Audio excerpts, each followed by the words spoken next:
Kesaksian palsu yang diakui oleh beberapa saksi yang dihadirkan oleh pasangan Ujang Iskandar Bambang Purwanto dalam sidang sengketa Pilkada Kota Waringin Barat di MK berbuntut panjang. Meski MK memerintahkan KPU untuk menetapkan Ujang Iskandar dan Bambang Purwanto sebagai Bupati dan Wakil Bupati Kota Waringin Barat, namun Gubernur Kalimantan Tengah, Agustin Teras Narang, yang harusnya melantik, justru tak melantik mereka. Inilah yang membuat Menteri Dalam Negeri saat itu, Gamawan Fauzi, terpaksa melantik pasangan Ujang Iskandar Bambang Purwanto.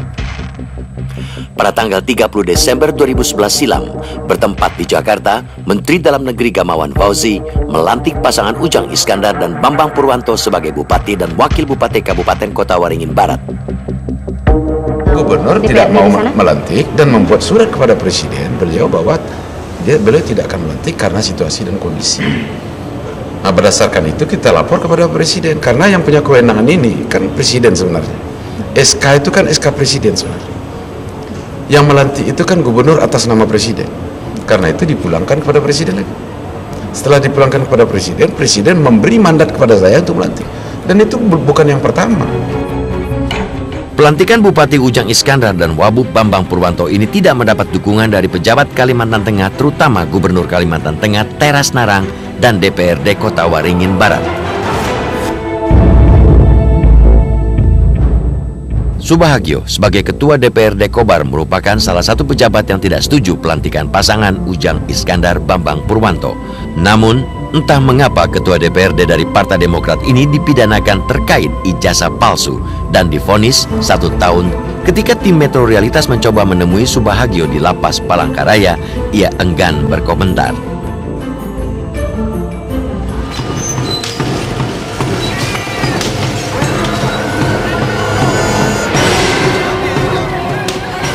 Pasca pelantikan Ujang Iskandar sebagai Bupati Kobar, rumah dinas Bupati menjadi bulan-bulanan amukan massa. Pembakaran rumah dinas ini adalah runtutan kekecewaan masyarakat Kota Waringin Barat, khususnya para pendukung Sugianto Sabran dan Eko Sumano. Tanggal 15 Januari 2015, Sugianto Sabran, calon Bupati Kota Waringin Barat yang didiskualifikasi MK, melaporkan kembali kasus saksi palsu sengketa Pilkada Kota Waringin ke Mabes Polri. Nah, kasus Pilkada Kobar ini sejak saya didiskualifikasi di MK. Nah, yang mana di MK ini menurut saya mereka merekayasa para saksi diminta menghujat seseorang. Bagaimana di MK itu menurut penilaian saya kan otodidak. Saya cuma tamatan SMA Negeri 1 Panglanbun. Saya tidak mengerti hukum, tapi secara nurani, secara pikiran, saya nurani mana yang benar dan mana yang salah. Kalau beliau hanya ini saja, hanya ya sebagai pengacara. Buntut pelaporan kasus ini kemudian menjeret Bambang Wijoyanto yang dulu menjadi kuasa hukum pihak pasangan Ujang Iskandar Bambang Purwanto. Bambang yang kini menjadi wakil ketua KPK ini akhirnya menjadi tersangka dan berujung pada penangkapan ketika sedang mengantar anaknya ke sekolah. Tapi pas kesini merhatiin nggak sih? Maksudnya ada yang ngikutin di belakang? Katanya kan dari ya. Kalau itu sih ada polisi, cuma saya nggak tahu. Oh gitu. Saya juga nggak nanya sih.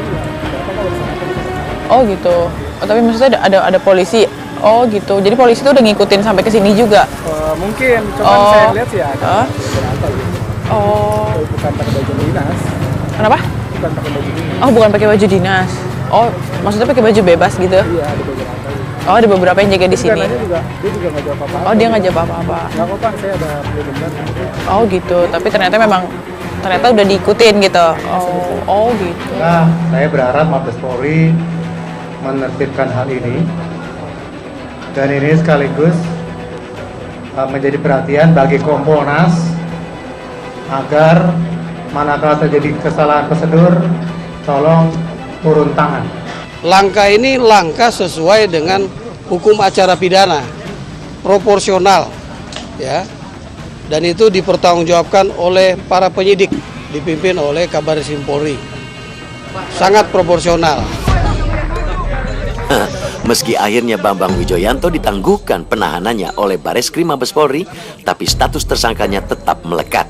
Kepolisian mengaku akan terus membereskan kasus yang menjerat Bambang agar segera dilimpahkan ke jaksa. Ada 3 hal yang ingin disampaikan. Yang pertama, saya mengucapkan terima kasih kepada semua masyarakat yang mendukung apa yang sudah dilakukan, baik untuk KPK, dan juga saya mengucapkan terima kasih kepada lembaga kepolisian karena proses pemeriksaannya bisa diselesaikan pada malam ini. Terus yang kedua, bahwa masih cukup banyak ada masalah, masih cukup banyak ada tantangan.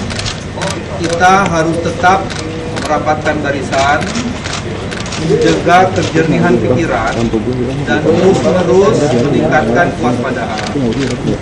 Yang ketiga, semua tantangan-tantangan itu dimaksudkan untuk menjaga Republik ini menjadi jauh lebih baik, menjaga supaya pemberantasan korupsi bisa dilakukan dengan baik, dan juga menjaga supaya lembaga-lembaga penegakan hukum yang ada itu betul-betul bisa berjalan di atas rel. Dan kita harus tetap solid, tetap bersama-sama. Jadi jangan sampai dipicu oleh berbagai kepentingan yang justru nanti menyebabkan masalah besar. Sekali lagi, saya mengucapkan terima kasih kepada seluruh masyarakat, kepada pers, pada media sosial, dan seluruh lapisan masyarakat lainnya yang saya tidak bisa sebutkan satu-satu. Pak, ini kan berstatus tersangka, apakah akan mundur dari KPK? Saya akan mendiskusikan itu dengan pimpinan, karena kalau pakai pasal 31 ayat 1 huruf D dan pasal 31 ayat 2, seseorang pimpinan KPK yang sudah dinyatakan sebagai tersangka, dia harus mengundurkan diri. Jadi saya akan membicarakan ini kepada pimpinan KPK. Nah, ini kemana, Pak? KPK, Pak. Biar saya jeda sedikit ya. Oke, kalau gitu udah terlalu malam. Kasihan Pak. Tak ada gading yang tak retak, karena KPK bukan berisi malaikat yang bersih dari dosa. Begitu juga dengan Polri yang isinya bukan selalu para dewa yang tak silau kuasa. Itulah realitas yang ada di depan mata, suka atau tidak suka.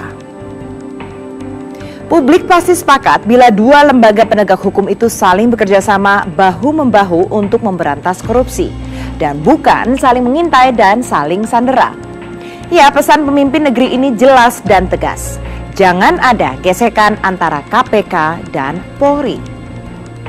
Lantas apa pangkal gesekannya? Realitas segera kembali.